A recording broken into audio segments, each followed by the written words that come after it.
Hello students, welcome to Telugu officers channel. ఇవాళ మనం August 8వ తేదీకి సంబంధించిన కరెంట్ అఫైర్స్ చూద్దాం. ఇవాళ మన ఫస్ట్ ఆర్టికల్ చూడండి. మనకు తెలుసు ప్యారిస్లో ఈ సంవత్సరం ఒలింపిక్స్ జరుగుతూ ఉన్నాయి. మరి ఈ ఒలింపిక్స్లో ఫైనల్స్కి చేరుకున్నటువంటి వినేష్ ఫోగాట్, ఈమె 100 గ్రాములు బరువు ఎక్కువ ఉంది అన్నట్టుగా డిస్క్వాలిఫై చేయటం జరిగింది. మరి ఆల్రెడీ సిల్వర్ పథకాన్ని గెలుచుకుంది కదా, మరి సిల్వర్ ఇవ్వండి అంటే సిల్వర్ కూడా ఇవ్వరు. మరి ఇక్కడ గమనించాలి, 2 రోజులు ఈ ఆటలు ఆడినప్పుడు ఒకటో రోజు బాగానే ఉన్నింది, మరి రెండో రోజు ఎందుకు అనర్హతకు గురైంది అంటే ఇక్కడ గమనించాలి, యునైటెడ్ వరల్డ్ రెజ్లింగ్ ఒలింపిక్స్ నిబంధనల ప్రకారం పోటీల రోజు ఉదయము రెజ్లర్ల బరువు అనేది చూస్తూ ఉంటారు. మరి ఫస్ట్ డే ఏమైంది, రెజ్లర్ల బరువుకి 30 నిమిషాలు టైం ఉంటుంది. ఆ టైంలో ఎన్నిసార్లు అయినా బరువు చూసుకోవచ్చు అనమాట. మరి ఇక్కడ గమనిస్తే ఆమె 50 కేజీల కంటే అక్కడ బరువు ఎక్కువ లేదు కాబట్టి ఆమె పోటీల్లో పాల్గొంది. కానీ రెండో రోజు బరువు చూసేందుకు చాలా సమయం తక్కువ ఉంటుంది. మరి అందులో మనం గమనిస్తే 100 గ్రాముల బరువు ఎక్కువ ఉంది. నార్మల్గా ఈమె 55 కేజీస్ విభాగంలో ఆడినప్పుడు అంతా బాగానే ఉండింది. ఇప్పుడు 53లో ఆడండి అన్నా కూడా ఈమె ఒప్పుకోలేదు. 50 కేజీస్కి తగ్గింది. కానీ ఇప్పుడు 50 కేజీస్ కన్నా 100 గ్రాములు ఎక్కువగా ఉండటం వల్ల ఈమెని డిస్క్వాలిఫై చేసేశారు. కానీ ఆ 100 గ్రాములు తగ్గించుకోవటానికి కొంచెం సమయం ఇవ్వండి అన్నట్టుగా ఎంత అడిగినా కూడా ఇవ్వలేకపోయారనమాట. కానీ ఒలింపిక్ ఫైనల్ చేరుకున్నటువంటి భారత తొలి మహిళా రెజ్లర్ వినేష్ ఫోగాట్. మన నెక్స్ట్ ఆర్టికల్ చూడండి. మనకి మధ్యాహ్న భోజన పథకం లేదా మిడ్ డే మీల్ స్కీమ్ అనేసి ఉంటుంది, అవునా? ఆ మిడ్ డే మీల్ స్కీమ్లో భోజనానికి సంబంధించి ఏవైతే వస్తువులు, సరుకులు ఇవన్నీ కావాలో అవన్నీ ప్రొవైడ్ చేస్తున్నారు, సరే. కానీ వాటిని వండే విధానం కట్టెల పొయ్యి మీద వండాల్సి వస్తుంది. దాంతో పొగ కమ్ముకోవటం, నీరు సరిగ్గా లేకపోవటం, వంటగదులు చాలా ఇరుగ్గా ఉండటం. అంతేకాదు ఇక్కడ చాలాసార్లు మనం గమనిస్తే ఈ సరుకులకు కావాల్సినటువంటి బిల్లులు కూడా సరిగ్గా టైంలో రావు. అలాంటి టైంలో సరిగ్గా విద్యార్థులకి ఆహారం సిద్ధం చేయటం అన్నటువంటిది చాలా కష్టతరమైనటువంటి పని. అంతేకాక ఆ పొగ పీల్చుకోవటం వల్ల ఆ మహిళల్లో చాలా రకాల వ్యాధులు వచ్చేటటువంటి అవకాశం ఉంది.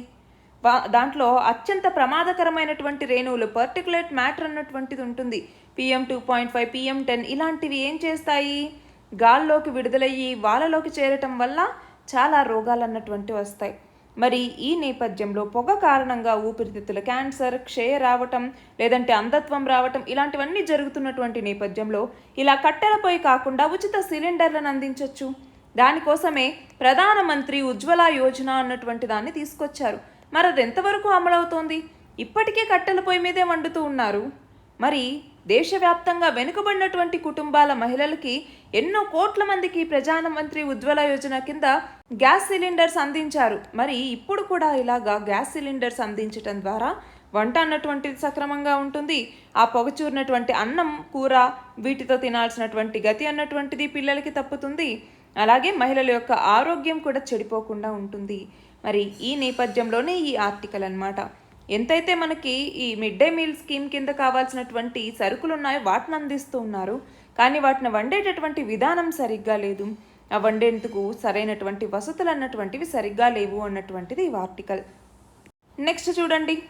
ఇరాన్, ఇజ్రాయెల్ మధ్య యుద్ధం ఎప్పుడు స్టార్ట్ అవబోతోంది. మరి రెండూ కూడా యుద్ధానికి సన్నద్ధం అవుతూ ఉన్నాయి. మరి ఈ నేపథ్యంలో ఇరాన్ IOC అంటే ఇస్లామిక్ సహకార సంస్థ అంటాం. ఇస్లామిక్ సహకార సంస్థలో ఉన్నటువంటి దేశాలని ఇరాన్ కోరింది ఏమని, ఇజ్రాయెల్ని శిక్షించాల్సినటువంటి సమయం అన్నటువంటిది వచ్చింది ఇప్పుడు అన్నట్టుగా చెప్పిందనమాట. మనం గమనించాలి, ఈ విషయంలో ముస్లిం దేశాలు మాకు అండగా నిలబడండి అన్నట్టుగా ఇరాన్ కోరింది. అయితే ఇక్కడ ఏమైంది అంటే హమాస్కి సంబంధించినటువంటి ఒక నేత ఇస్మాయిల్ హనియే, ఏం పేరు, ఇస్మాయిల్ హనియే. ఈ ఇస్మాయిల్ హనియేని హత్య చేసినటువంటి నేపథ్యంలో ఇరాన్ ఇజ్రాయెల్ మీద దాడి చేయబోతోంది. మరి ఇరాన్ మద్దతు ఉన్నటువంటి హౌతీ స్థావరాల మీద ఇటు అమెరికా, బ్రిటన్ కూడా వైమానిక దాడులు చేస్తూ ఉన్నాయి. ఇజ్రాయెల్కి, హెజ్బొల్లాకి మధ్య కాల్పులు జరుగుతూ ఉన్నాయి. అలాగే ఇజ్రాయెల్కి, యెమెన్కి సంబంధించినటువంటి హౌతీలకి మధ్య ఇబ్బందులు అన్నటువంటివి ఉన్నాయి. సో ఈ నేపథ్యంలో వీటన్నిటి గురించి మనం తెలుసుకోవాలి. నెక్స్ట్ చూడండి. ఆర్థిక బిల్లు 2024కి లోక్సభ ఆమోదం తెలిపింది. మరి ఈ బిల్లు ఇప్పుడు చర్చ కోసం రాజ్యసభకు వెళ్ళబోతోంది. రాజ్యసభకు వెళ్ళిన తర్వాత రాజ్యసభలో దీన్ని తిరస్కరిస్తారా అంటే తిరస్కరించేటటువంటి అధికారం ఉండదు. 14 రోజుల లోపల బిల్లుకి ఆమోద ముద్ర వేయాలి, లేకపోతే ఆమోదం పొందినట్టుగానే తీసేసుకుంటారనమాట. మరి రీసెంట్గా ఏమైంది, స్థిరాస్తి మీద మూలధన రాబడి పన్నుకి సంబంధించినటువంటి నిబంధనల్ని ప్రభుత్వం సవరించిన తర్వాత ఈ ఆర్థిక బిల్లు ఇప్పుడు ఆమోదం పొందింది ఎక్కడ, లోక్సభలో. దాని తర్వాత వక్ఫ్ బిల్లును కూడా ప్రవేశపెట్టారు. సో వక్ఫ్ బిల్లులో ఏంటి అంటే ముస్లింలకు సంబంధించి ఇప్పుడు ఎలా అయితే హిందువులకు సంబంధించి ఎండోమెంట్స్ అంటాం కదా హిందూ దేవాలయాలకు సంబంధించి, అలాగా ముస్లింలకు సంబంధించి వక్ఫ్ అనేసి ఉంటాయన్నమాట. సో వాటిలో ఇప్పుడు ఉమెన్ని అందులోకి ఆ బోర్డులోకి తీసుకురావటం, అలాగే ముస్లిమేతరుల్ని అందులోకి తీసుకురావడం, ఇలాంటి ప్రొవిజన్స్ అన్నటువంటివి ఈ బిల్లులో ఉన్నాయన్నట్టుగా చాలా వ్యతిరేకత కూడా వ్యక్తమవుతూ ఉంది. బట్ ఆ నేపథ్యంలో మనం మళ్ళీ చూద్దాం. నెక్స్ట్ చూడండి, బంగ్లాదేశ్లో అవామీ లీగ్ నేతలు హత్యలకు గురవుతూ ఉన్నారు. రీసెంట్గా గుర్తించిన 29 మృతదేహాల్లో 20 ఆ పార్టీ నాయకులవే. చూడండి బంగ్లాదేశ్లో ఎంత ఉద్రిక్తత అన్నటువంటిది ఇప్పుడు వస్తోంది అనేసి. మనం చూస్తే షేక్ హసీనా, ఈమె అక్కడ ఎవరైతే వెటరన్స్ 1971 యుద్ధంలో పాల్గొని ఉంటారో లిబరేషన్ వార్లో, వాళ్ళ యొక్క పిల్లలకి 30% రిజర్వేషన్ ఇవ్వటాన్ని కొనసాగిస్తూ ఉన్నారు కదా ఇప్పుడు.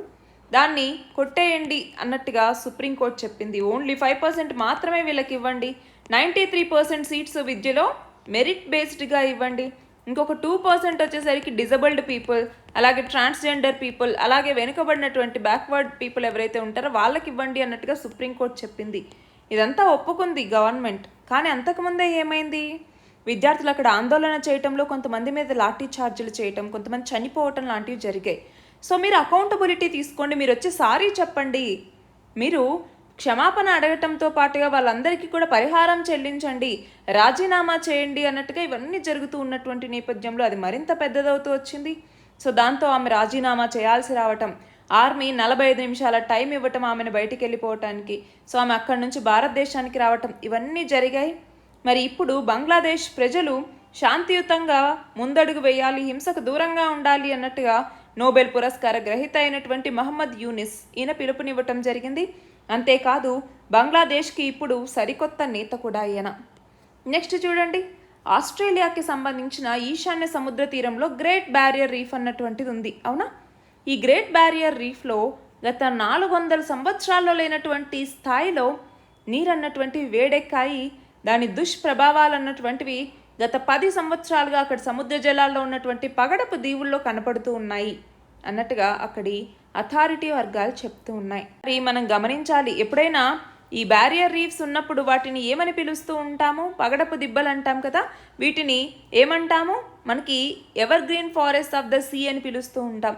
సో అక్కడ అంత ఎక్కువ బయోడైవర్సిటీ అన్నటువంటిది ఉంటుంది. మరి ఒకవేళ టెంపరేచర్స్ పెరిగిన ఇక్కడ మనం ఇంకోటి గమనించాలి, కోరల్ రీఫ్స్ పెరగటానికి చాలా ఐడియల్ కండిషన్స్ అన్నటువంటివి ఉంటాయి. టెంపరేచర్ ఇంతే ఉండాలి, క్లీన్ వాటర్ ఉండాలి, ఇలాంటివి చాలా ఉంటాయి. వాటిలో ఏ చిన్న డిస్టర్బెన్స్ వచ్చినా కూడా అక్కడ కోరల్ రీఫ్స్ దెబ్బతినేటటువంటి అవకాశం ఉంది. దానివల్ల జీవ వైవిధ్యం మీద ఇంపాక్ట్ అన్నటువంటిది పడుతుంది. సో ఇప్పుడు జరుగుతున్నటువంటిది కూడా అదే. నెక్స్ట్ చూడండి, ప్రస్తుతం ప్యారిస్లో ఒలింపిక్స్ జరుగుతున్నాయి కదా. దీని తర్వాత 2028లో లాస్ ఏంజలస్లో ఒలింపిక్స్ జరుగుతూ ఉన్నటువంటి నేపథ్యంలో అక్కడ క్రీడలు ఇప్పుడు ప్రస్తుతం ఎలా క్రీడలు జరిగాయి, ఏం పని చేసింది, ఏం పని చేయట్లేదు, ఇప్పుడు విజయం అవటానికి కారణాలు ఏంటి, పొరపాట్లు ఏమన్నా ఉన్నాయా, వీటన్నింటి మీద దృష్టి సారించి లాస్ ఏంజలస్లో జరగబోయేటటువంటి ఈ ఒలింపిక్స్కి సన్నాహాలు అన్నటువంటివి చేస్తూ ఉన్నారు. నెక్స్ట్ చూడండి, శాస్త్ర సాంకేతిక రంగాల్లో ఎవరైతే పరిశోధనలు అలాగే కొత్త కొత్త ఆవిష్కరణలు చేస్తారో వాళ్ళ కోసం కేంద్రం కొత్తగా ఈ సంవత్సరం నుంచి విజ్ఞాన్ అవార్డ్స్ అనేసి ఇస్తోందన్నమాట. ఏం అవార్డ్స్? విజ్ఞాన్ అవార్డ్స్ అనేసి. ఈ విజ్ఞాన్ అవార్డ్స్లో మళ్ళీ కొన్ని రకాలు ఉన్నాయి. అందులో ఒకటి వచ్చేసరికి విజ్ఞాన్ రత్న అనేసి, విజ్ఞాన్ రత్న. ఈ విజ్ఞాన్ రత్న అన్నటువంటిది ఎవరైతే లైఫ్ టైమ్ అచీవ్మెంట్స్ అన్నటువంటివి చేసి ఉంటారో, కాంట్రిబ్యూషన్స్ ఇచ్చుంటారో సైన్స్ అండ్ టెక్నాలజీ ఫీల్డ్లో వాళ్ళకి ఈ అవార్డు ఇస్తారు. రెండవది వచ్చేసరికి విజ్ఞాన్ శ్రీ అన్నటువంటిది, విజ్ఞాన్ శ్రీ. ఈ విజ్ఞాన్ శ్రీ అవార్డు అన్నటువంటిది ఏంటి అంటే సైన్స్ అండ్ టెక్నాలజీకి సంబంధించి ఎవరైతే డిస్టింగ్విష్డ్ కాంట్రిబ్యూషన్స్ ఇచ్చుంటారో వాళ్ళకి. మూడవది వచ్చేసరికి విజ్ఞాన్ టీమ్, విజ్ఞాన్ టీమ్. ఈ టీంలోకి వచ్చేసరికి ఏంటంటే 3 లేదా అంతకంటే ఎక్కువ మంది సైంటిస్టు రీసెర్చర్స్ కలిసి ఎవరైతే ఎక్సెప్షనల్ కాంట్రిబ్యూషన్ ఇచ్చుంటారో సైన్స్ అండ్ టెక్నాలజీకి సంబంధించి వాళ్ళకి ఇస్తారనమాట. మరి నాలుగవది వచ్చేసరికి విజ్ఞాన్ యువ, విజ్ఞాన్ యువ. ఇంతకుముందు శాంతి స్వరూప్ భట్నాగర్ ఉన్నింది కదా, ఆ దాంట్లో తీసుకొచ్చినటువంటిదే ఇది. మరి గమనించాలి, ఈ సిఎస్ఐఆర్కి ఫౌండర్ మరియు డైరెక్టర్గా ఉన్నారు శాంతి స్వరూప్ భట్నాగర్.